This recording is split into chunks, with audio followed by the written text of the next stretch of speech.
Boa noite a todos. Então, finalizando a nossa terceira e última parte sobre nossa discussão da destilação em único estágio, destilação flash, eu vou conversar com vocês os algoritmos, de flash, começando pelo algoritmo do flash isotérmico. O que caracteriza o flash isotérmico?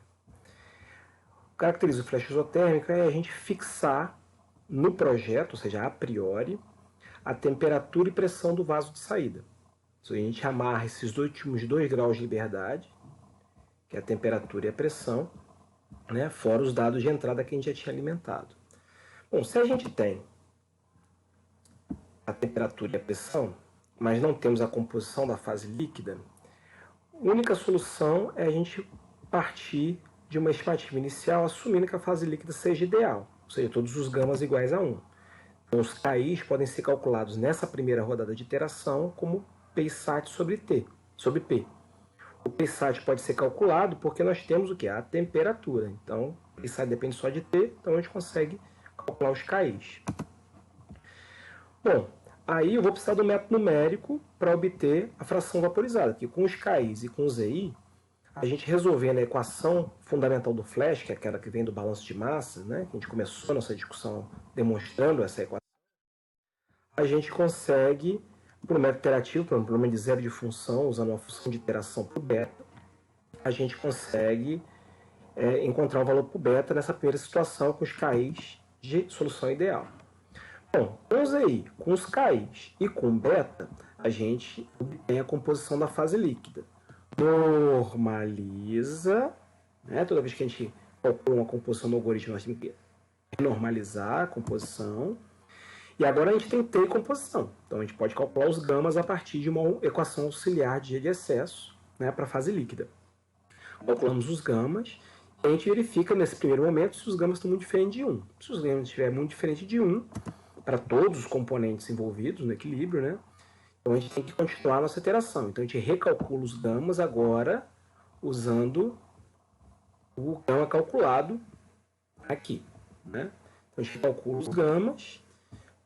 Com os novos KIs, a gente recalcula o beta de volta no método iterativo aqui de zero de função. E aí a gente fica nesse circuito, nesse loop, até convergir para gama. Ou se a gente quiser botar um critério de convergência para a composição da fase líquida, também dá. Eu até prefiro, porque eu tenho uma tolerância baseada na incerteza experimental da medida. Muito bem. Quando isso converge, beleza, acabou. Um flash isotérmico é simples. Só tem esse looping de gama. Quando converge, a interação do gama, a gente calcula a composição da fase vapor, normaliza e registra. Aí registra o último beta, a última composição de fase líquida já renormalizada e a composição de fase vapor renormalizada. Flash isotérmico, bem tranquilo, bem rápido, sem grandes segredos. Bom, tendo a composição de fase líquida e composição de fase vapor, eu vou usar uma equação auxiliar para calcular as entalpias dos puros, essa P e P, e com as composições usar uma regra de mistura para calcular a composição da fase vapor, a composição da fase líquida. Como eu já tinha calculado a composição da corrente de alimentação, eu consigo fazer o balanço de energia e calcular o calor pelo balanço de energia em separado. Então, repara que o balanço de energia não entra no looping, a obtenção do beta e das composições. Ele pode entrar ao final do processo iterativo. Esse é um algoritmo possível para o flash isotérmico. Muito bem. Atenção. Pode ser que ao calcular o beta, a gente, depois de convergir do flash isotérmico, a gente encontre beta maior do que 1. Do ponto de vista físico não faz sentido. Eu vou ter uma vazão de vapor, uma autoalimentação. Do ponto de vista físico não faz sentido, mas como informação é importante, significa que naquela TIP que eu especifiquei, a composição global está numa única fase vapor superaquecida. Então, se os betas, se a fração vaporizada é maior do que 1, você fala, opa, então eu não dividi em 2 fases. Eu só superaqueci, eu criei uma fase superaquecida de vapor. Se a fração vaporizada for 1, significa que eu estou no ponto de orvalho. Se for entre 0 e 1, é um caso de flash mesmo. Eu criei 2 correntes, uma vapor, uma líquida. Se for 0, eu estou no ponto de bolha, então eu criei líquido saturado.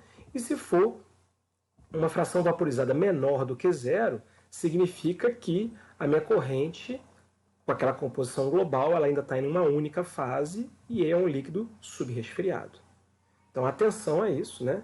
Que o computador é cego. O algoritmo ele é cego. Você, engenheiro, é que vai ter que interpretar o resultado de saída. Então, se o resultado de saída der anômalo, como fração vaporizada maior do que 1 ou menor do que 0, não se assustem. Significa que aquela T e P que vocês especificaram não foram suficientes para dividir aquela composição global em duas correntes, duas fases. Então tem significado. Vocês têm que interpretar. Significa que tem que fazer alguma alteração. Ou abaixar a pressão, ou elevar a temperatura, dependendo de onde vocês estão, ou vice-versa. Ok? Então atenção a isso. Muito bem. E como resolver o flash isotérmico na forma gráfica? Tranquilo também. Vamos lá. Eu tenho pressão, então eu posso, né, se eu tenho pressão, para aquela pressão fixada, eu faço a curva envelope de fase, faço o gráfico T em função de composição. Então eu pego a temperatura, né, especifico a temperatura, que foi especificada, flash isotérmico, fixo a temperatura e leio que facilmente, composição da fase líquida, eu leio aonde? Na curva de ponto de orvalho, desculpa, fase líquida na curva de ponto de bolha. Corrigindo, eu vou ler a composição da fase líquida na curva de ponto de bolha e a composição da fase vapor na curva de ponto de orvalho. Certo? Aqui é ponto de bolha, curva de ponto de orvalho. Então aqui é a composição do vapor, aqui é a composição do líquido. Beleza. Então, com as composições obtidas diretamente, eu posso calcular os gamas direto, usando o modelo de G de excesso. Calculo gama. E aqui, gente, eu queria que vocês demonstrassem essa equação para o caso binário. Eu estou usando a forma gráfica que eu estou trabalhando no caso binário. Eu queria que a partir da equação do flash, vocês demonstrassem para o caso binário como que eu isolo a fração vaporizada. Está aqui, a maneira como que eu isolei. Então façam no caderno. Não deixem de fazer. Para vocês lembrarem que tem essa equação. E não precisa de método iterativo. Lembra do problema de zero de função? Não precisa. Para o caso binário, não precisa. Vocês trabalhem direto aqui. Tá? E aí depois, com a composição da fase líquida, com a composição da fase vapor, com os betas, vocês podem fazer o balanço de energia como vocês fariam lá no caso do multicomponente, pelo algoritmo. Beleza? Então, os ábacos de Deprint, eu não dou muita atenção ao ábaco de Deprint, por quê? Porque o ábaco de Deprint, o que eu faço? Eu pego a pressão, aqui tem uma linha de pressão, aqui tem uma linha de temperatura, e aqui tem curvas para diferentes hidrocarbonitos. Normalmente é para hidrocarboneto. Por que isso serve para hidrocarboneto? Porque soluções de hidrocarboneto são aproximadamente soluções ideais de se envolverem. Por quê? Porque são moléculas com nenhum grupo associativo forte. Então, na verdade, essas curvas, elas representam, na verdade, PSAT sobre P.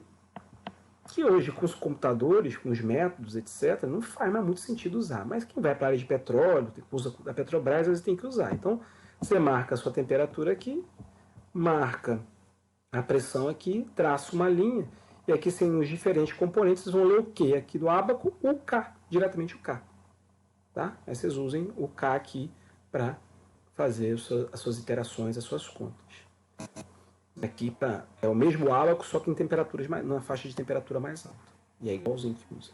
Eu, particularmente, acho desnecessário. Né? Vai que vocês precisem usar, tem algum professor que usa, vocês já sabem, né? Lembrando, marca a temperatura aqui, marca a pressão aqui, cria uma linha, e aqui você tem metano, por etileno, por etano, e assim por diante, né? Ineoctano. Cada linha dessa aqui você vai ler o quê? O KI desse cara. Se o KI pode ser calculado sem dizer com quem ele está misturado, significa que o KI está sendo calculado PSAT sobre P. Atenção. Muito bem. Então, passar essa transparência, porque é o uso do ábaco, eu não vou dar muita atenção para isso. Eu quero agora discutir com vocês um outro flash. O que é o flash adiabático? O flash adiabático é quando eu fixo o calor em zero. Não só dou um valor para o calor trocado, como eu falo que ele é zero, ou seja, não tem trocador de calor. Só tem válvula. Então, flash adiabático, normalmente a gente fixa a pressão da saída. Então, uma das variáveis, já preciso de 2 graus de liberdade, não é isso? fora os graus de liberdade que eu venho com a corrente de entrada, sobram ainda 2 para eu fixar a priori para poder rodar o meu sistema de equações. Então eu fixo a pressão de saída e fixo o calor trocado em 0, por isso que ele chama adiabático. Beleza. Então, o que eu vou fazer? Como eu não tenho temperatura, eu preciso de uma estimativa para a temperatura. E a dica é usar a temperatura como uma média ponderada pelas temperaturas de ebulição, claro, na pressão de saída, né? Eu garanto que a minha temperatura vai estar numa média entre as temperaturas de ebulição dos componentes envolvidos. Então, com essa estimativa de temperatura, aí, com a estimativa de temperatura, eu tenho o quê? Eu tenho temperatura de pressão. Então, eu posso rodar um flash isotérmico. Então, o flash isotérmico, esse que a gente acabou de ver, ele é auxiliar do flash adiabático. Então, essa caixinha aqui, ela representa todo aquele espaço e aquele loop em gama que a gente fez lá no flash isotérmico. Ele entra aqui dentro como uma subrotina do flash adiabático. E aí, o que sai do flash isotérmico? Beta, X e Y, já normalizados. Show de bola. Com a composição do líquido e com a composição do vapor e com os betas, eu calculo as entalpias dos puros, com as regras de mistura e modelos de H de excesso, eu calculo a entalpia do vapor, a entalpia do líquido, e para aquela temperatura ainda, aquela temperatura que eu usei ainda estimativa, eu reparo onde tinha que estar. Isso aqui é o balanço de energia, certo? E onde teria o Qzinho sobre F está zero, porque o Qzinho é zero. Então, eu rodo o lado direito aqui, e aí uso o método numérico, isso aqui tem que dar zero. Então, eu estimo uma nova temperatura para zerar essa equação por um método Newton-Raphson, por exemplo. Então, eu preciso dos modelos de H, tá? Eu preciso dos modelos de H, que eu vou ter que derivar, usar o Newton-Raphson, ou uma secante, ou um quase Newton, aqueles métodos que vocês usaram lá em introdução 1 para 0 de função. Então, para isso, eu preciso das equações auxiliares de entalpia, porque eu vou ter que mudar, cada vez que eu mudar a temperatura, eu tenho que recalcular esses caras para recalcular e ir iterando isso até esse F dar zero. Depois que esse F dá zero, né, então fica aqui no loop, né, do método iterativo para estimar a temperatura, a nova temperatura. Aí, com a nova temperatura, eu pego nova temperatura. Você é muito diferente da temperatura anterior? Se ela for muito diferente, né, se isso aqui for maior do que uma tolerância, eu volto com a nova temperatura que rodou aqui, esse zero de função, essa nova temperatura, eu rodo de novo o flash isotérmico e faço de novo o loop balanço de energia. Repara que no caso do flash adiabático, o balanço de energia ele é usado dentro do processo iterativo, diferente do flash isotérmico. Eu preciso dele, ele vai ser minha função que atualiza a temperatura. Né? Atualiza a temperatura do processo. Quando convergir em T, eu registro a última temperatura, o último beta e as últimas composições que saíram da última rodada. Beleza. E o calor já saiu, o calor é zero. Beleza? Então, como é que fica aqui? Né? Estimativa inicial para a temperatura, eu chuto uma temperatura, vou no gráfico, né? A pressão está fixada, eu construo esse gráfico na pressão do problema, jogo a temperatura, leio as composições de vapor. Quer dizer, isso aqui faz o papel do flash isotérmico. É só parte do nosso problema. Com as composições, eu calculo os KIs, calculo beta e jogo isso tudo na função de iteração aqui que usa o balanço de energia. Então, tem que fazer por fora do gráfico. Então, mesmo graficamente, para o caso binário, eu preciso de um método de zero de função para fazer a atualização da temperatura nessas condições. Né? Atualizada a temperatura, se a temperatura for muito diferente da temperatura inicial, da estimativa inicial, ou da estimativa anterior, se eu estiver no loop intermediário, eu jogo a nova temperatura, aqui a temperatura T2, jogo no gráfico, recalculo as composições e vou fazendo isso quantas vezes forem necessárias até que a diferença entre duas temperaturas consecutivas no processo iterativo seja menor do que a tolerância. Né? Reparem que aqui no balanço de energia não aparece o termo do calor, porque o calor é zero, não é isso? E por isso que é o flash isotérmico. no flash adiabático. E aí, quando converge, eu registro a última temperatura, o último beta e as últimas composições. O flash não adiabático, gente, é rigorosamente o mesmo algoritmo. Mesmo algoritmo, mesmo espaço, tudo igual, tudo igual. Por isso que eu vou até rápido aqui, ó. Tudo igual, igualzinho. Aqui está a diferença, ó. Onde tinha 0, agora, né? Como é que caracteriza esse flash? Como é que eu identifico que eu tenho esse flash? Quando eu já tenho o trocador especificado e já sei qual é a utilidade que eu vou usar, já sei a área de troca, as vazões de trocador, ou seja, já sei qual é o calor que eu vou usar no trocador de calor. Então agora existe trocador de calor, e mais do que isso, eu sei qual é o calor que ele vai trocar. Então eu especifiquei um valor finito para o calor trocado e a pressão de saída. Então eu não posso zerar, eu uso esse valor finito aqui, conhecido. Então é a mesma estratégia, só que a única coisa é que onde tinha 0 agora tem um valorzinho de Qzinho que eu tenho que botar aqui, ó. E ele entra aqui. O F você já conhece. E aí o resto, gente, é rigorosamente a mesma coisa. Tá? Então, a única coisa que muda. Né? Por isso que a gente fala que nem existe esse nome flash não adiabático, porque o algoritmo é o mesmo. O algoritmo é o algoritmo do flash adiabático. Só que o Q, ao invés de ser 0, é um valor conhecido, um valor especificado. Um projeto mais raro, significa trocador existente, utilidade, eu quero usar uma utilidade específica e quero ver se aquele trocador existente e aquela utilidade com aquela vazão, né, dá conta de especificar o processo do jeito que eu quero. Aí eu rodo aqui e respondo essa pergunta a partir desse algoritmo. Né? No final eu registro o TP. E graficamente também é rigorosamente a mesma coisa, só que, deixa eu ver se está animado aqui, tá não. Aparece aqui, ao invés de 0, aparece aqui o calor que você especificou a priori. Tá? E aí é gráfico, mas eu preciso iterar junto com o gráfico. Né? O flash adiabático eu preciso iterar junto com o gráfico. E a temperatura é atualizada pelo balanço de energia. Então, uma diferença marcante no flash adiabático, ou flash não adiabático, é que o balanço de energia ele é incorporado no processo iterativo, que é diferente do outro. E, finalmente, né, o último exemplo de flash é quando eu especifico pressão e especifico fração vaporizada. Então, na verdade, a fração vaporizada não é bem uma variável, ela é uma equação adicional. Né? Eu falo que F, V sobre F é igual a um valor fixado, que é o beta. Então eu estou, na verdade, aumentando uma das restrições, por isso que cai um grau de liberdade. Por isso que ao invés de 2 eu preciso baixo fixar 1, que é a pressão. Mas tudo bem, pode falar que beta é uma variável do meu processo, eu estou trabalhando com as equações de balanço adimensionalizadas. Então fica a gosto do freguês como vocês interpretam. Ou eu estou reduzindo o grau de liberdade pela adição de uma restrição adicional, ou eu estou fazendo uma especificação, introduzindo aqui o valor para uma variável, que é o beta. Tá? Quem não entender, depois me procura que eu explico melhor essa análise que eu fiz aqui agora. Muito bem. Como eu não tenho temperatura, eu preciso de uma estimativa inicial para a temperatura. E aí, né, de novo, aquela estratégia de estimativa inicial. Aí, com essa temperatura, eu calculo o PSAT. Assumo inicialmente solução ideal. Então, eu calculo os KIs, falando que todos os gamas são iguais a 1. Calculo os KIs estimados.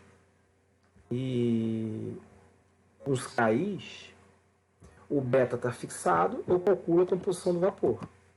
E aí eu uso aquele mesmo método que a gente fez lá no ponto de bolha, se eu não me engano, no ponto de orvalho, que eu escolho um componente de referência, que a dica é sempre um componente mais leve, né? E multiplico os dois lados da equação do flash modificado nesse formatinho, lembrando que aqui, por enquanto, os gamas estão iguais a 1. Né? O PSAT do componente de referência aqui é o componente I. Né? Repara que o somatório está em K. Ele pode entrar e sair do somatório à vontade. Então, o lado direito eu uso tudo velho, e aí eu tenho um novo valor para o PSAT do componente de referência. Pego o meu modelo de PSAT, por exemplo, Antoine, inverto para isolar a temperatura, como é o exemplo de Antoine invertido. Né? Eu inverto Antoine para poder isolar a temperatura. E aí eu tenho a atualização da temperatura. Aí eu pergunto, nova temperatura, você é muito diferente da antiga? Se ela for muito diferente, ou seja, a diferença for maior com a tolerância, então tem que recalcular a PSAT. Né? Aqui eu ainda não fiz nenhuma composição, então ainda vou usar gamas iguais a 1. E aí eu calculo as composições de fase líquida. Com as composições fase líquida eu renormalizo, né, para garantir soma mexa igual a 1, para composição da fase líquida. E agora sim, com a composição de fase líquida, eu calculo os gamas para o modelo de G de excesso. Calculados os gamas, eu pergunto se o novo gama, eu fecho o loop do gama, né?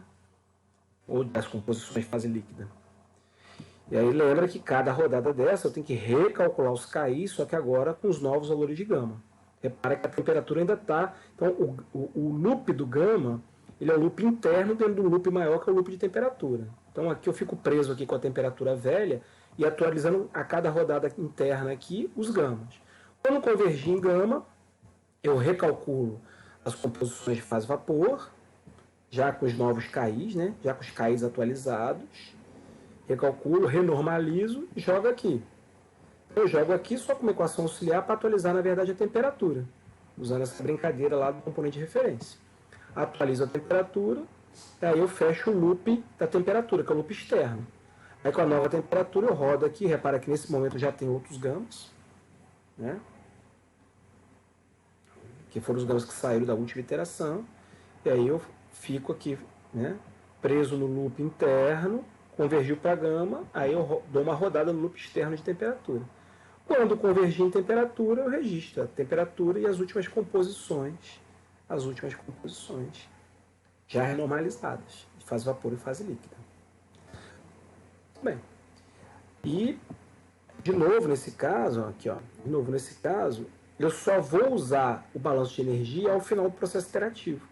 Então, nesse flash, novamente, o balanço de energia não é usado no método iterativo. Eu uso no final, depois que eu já tenho todas as composições estimadas. E aí eu faço, né, as entropias dos puros, uma regra de mistura e um modelo de H de excesso para calcular a entropia do vapor, a entropia do líquido, a entropia da alimentação. Eu calculo aí o Qzinho pelo balanço de energia. Fechou? Tá? Com isso, a gente termina a revisão de Termo 2, né? Vocês viram esses algoritmos no VANES, a gente termina essa revisão. Só que no caso binário, esse flash ele me obriga a fazer uma coisa um pouquinho diferente. Eu não vou usar mais a curva TX, né? Desculpa, TXY. Eu vou usar o que eu chamo de diagrama de equilíbrio, que é a curva Y em função de X, né? Construída a uma determinada pressão, que está fixada no problema. Então, essa curva é o lugar geométrico das composições de líquido e vapor em equilíbrio. Então, cada par ordenado representava uma linha de amarração nos envelopes de fase, né? A composição do líquido que está em equilíbrio com a composição do vapor. Essa aqui é só a linha de 45 graus que a gente desenha porque ela ajuda, ela auxilia a gente a construir. Então, como é que eu posso resolver o flash isotérmico, o flash Pφ, Pbeta, né? Tem que corrigir aqui, é beta. No caso da mistura binária, usando o gráfico. Eu tenho que lembrar que as correntes que saem do flash, as composições, né, do vapor e do líquido do flash, estão em equilíbrio termodinâmico. Então, obrigatoriamente, essas composições elas têm que estar na curva de equilíbrio. Só que também elas têm que obedecer o balanço de massa para o componente I, que é essa equaçãozinha aqui do balanço de massa. Se eu dividir toda essa equação por F, fica ZI, isso aqui fica beta, isso aqui é 1 menos beta. Certo? Se eu isolar o Y, lembra que estava beta? Se eu isolar o Y, eu tenho essa equação, que é Y em função de X, só que essa equação a gente chama de reta de operação do flash, que ela vem do balanço de massa. Então, a reta de operação ela vem de balanço de massa individual para o componente I. Tá? E a gente malandramente faz isso para o componente que está aqui representado no gráfico. A gente faz esse gráfico, no caso binário, para um deles, normalmente o mais leve. Então, eu faço também a reta de operação para esse mesmo componente.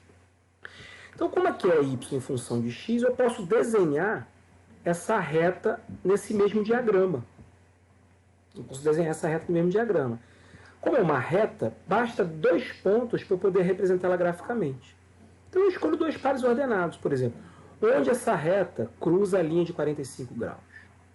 Sendo que a linha de 45 graus, né, a linha de Y igual a X, é só botar aqui, por exemplo, XI. Aqui eu boto XI aqui igual a isso aqui tudo XI. Isolo XI. né? Reta de operação.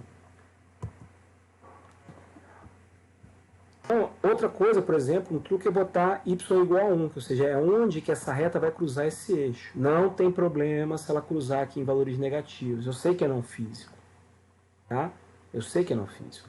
Eu posso também, ao invés de botar y igual a 1, eu posso botar onde cruza em x igual a 0, que é onde ela corta o eixo das ordenadas. Né? Que é o coeficiente linear da reta. Então, eu posso... Fica a gol do freguês. Ou eu boto y igual a 1, ou eu boto x igual a 0. Eu vou obter um ponto. Se eu botar x igual a 0, vai ter um ponto ao longo dessa linha. Se eu botar y igual a 1, eu vou encontrar um ponto ao longo dessa linha, mesmo que ele seja um prolongamento para cá, não tem problema. Ok? E aí, no caso aqui eu dei o exemplo de botando y igual a 1, boto 1 aqui e isolo xi. Então tá aqui, ó. Vai dar zi menos beta dividido por 1 menos beta. Na linha de 45 graus, eu botar x igual a y, não dá para provar que a reta de operação cruza a linha de 45 graus, que é essa daqui, na composição global. Então, olha que beleza, ó, que facinho. Lembra a composição global, que é aquela que eu leio em Z? Eu pego a composição global, subo aqui na linha de 45 graus e já tem, aqui, ó, subo aqui e já tem um ponto. E aí você pega outro ponto que você escolheu, pode ser qualquer um, tá? Isso aqui é só dica. Vocês não precisam seguir minha dica, não. Vocês podem escolher qualquer outro ponto. Y igual, por exemplo, y igual a 0,9 ou x igual a 0,9. Pode escolher qualquer outro ponto que vocês vão poder construir sua reta. Aí você constrói a reta aqui. E aí, onde que eu vou ler as composições de saída do flash? Eu tenho que lembrar daquela máxima. As composições do flash, que saem do flash, da composição da fase vapor e da composição da fase líquida, elas têm que estar em equilíbrio, então elas têm que estar na curva e elas têm que obedecer balanço de massa, ou seja, elas têm que estar ao longo da reta de operação. Então, esse é exatamente o encontro da reta de operação com a curva de equilíbrio, que é esse pontinho vazado aqui. Aí eu leio aqui, ó, composição de fase líquida, composição de fase vapor. Acabou. Eu já tenho pressão. Aí sim, com as composições, eu pego a linha de amarração. Eu tenho a linha de amarração, eu pego a linha de amarração. Tem que cair na linha de amarração, porque senão eu cometi algum erro, tá? Esses pontos aqui, essas composições que eu encontrei, tem que estar alinhada a uma paralela abscissa aqui. Aí nessa paralela eu leio aqui a temperatura, que é o que estava faltando. Leio a temperatura, eu aplico o balanço de energia em separado e calculo o calor envolvido no flash, fechando aí todas as incógnitas do meu sistema, no caso binário, usando gráfico. Então aqui, ó, se a reta de operação, né, se a reta de operação for uma vertical para cima, significa que eu tenho o quê? Líquido saturado, fração vaporizada zero. Né, coeficiente angular é para infinito. Se eu tiver entre a linha vertical e a linha horizontal, eu tenho o caso bifásico. Se for a linha horizontal, eu tenho fração vaporizada igual a 1. Se tiver essa região, eu vou ter vapor superaquecido. Se eu tiver essa região, líquido subresfriado. Então, são as possíveis inclinações da reta de operação.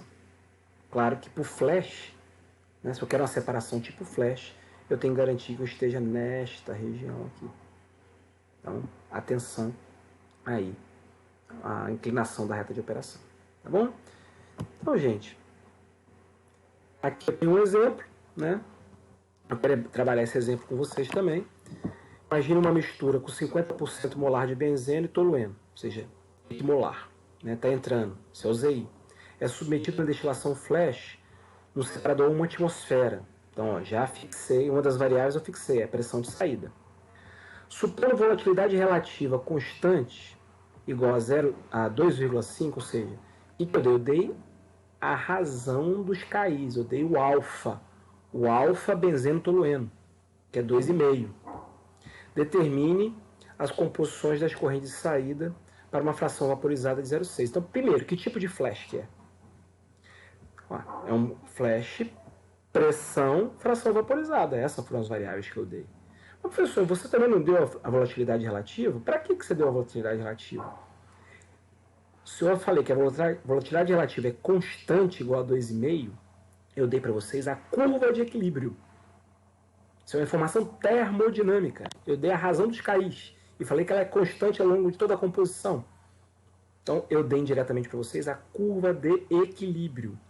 Mas como é que eu construo a curva de equilíbrio a partir dessa informação, professor? Vamos lá. Qual a definição de alfa? Né? A razão dos KIs, ou seja, yi sobre xi dividido por yj sobre xj. Beleza. Só que yj não é 1 menos yi, porque é binário. E xj não é 1 menos xi, porque é binário. Então, substituo aqui dentro da expressão do alfa. E isolo o yi. Olha que beleza. Isolei o yi. Que curva é essa aqui? Essa aqui é a curva de equilíbrio, aquela curvinha que estava lá, que eu tinha dado para vocês no passado. Então, se eu der o alfa e falar que ele é constante durante a faixa de composição, durante toda a faixa de composição, eu estou dando para vocês o dado experimental termodinâmico, a curva de equilíbrio. Beleza. Nesse exemplo, né, o alfa vale 2,5. Então, alfa menos 1 é 1,5. Aparece aqui. Beleza? Aí, lembra, é porque as notas antigas eu chamava a fração vaporizada com esse símbolo, tá? Então relevem aqui que eu esqueci de corrigir o exemplo. Aqui é beta, tá? Beta. Então eu faço a reta de operação, construo a reta de operação e beleza. Onde que eu encontro a saída? É onde a curva de equilíbrio, o y de saída, o y do vapor, ele tem que estar na curva de equilíbrio e tem que estar na reta de operação. Então eu igualo, repara, eu tenho uma equação, uma incógnita, que é xi. Esse é o xi, que é do encontro da curva de equilíbrio com a reta de operação. Olha que lindo. E aí, calculado xi, eu jogo numa das duas, aqui eu joguei na curva de equilíbrio, podia ter jogado na reta de operação sem problema nenhum, e acho o yi, que deu aqui. Pronto, resolvido. Tá? Aqui um outro probleminha de concurso. Uma mistura de hidrocarbonetos contém metano e propano, cuja composição global é 0,307. Né? 0,3 de metano para 0,7 de propano.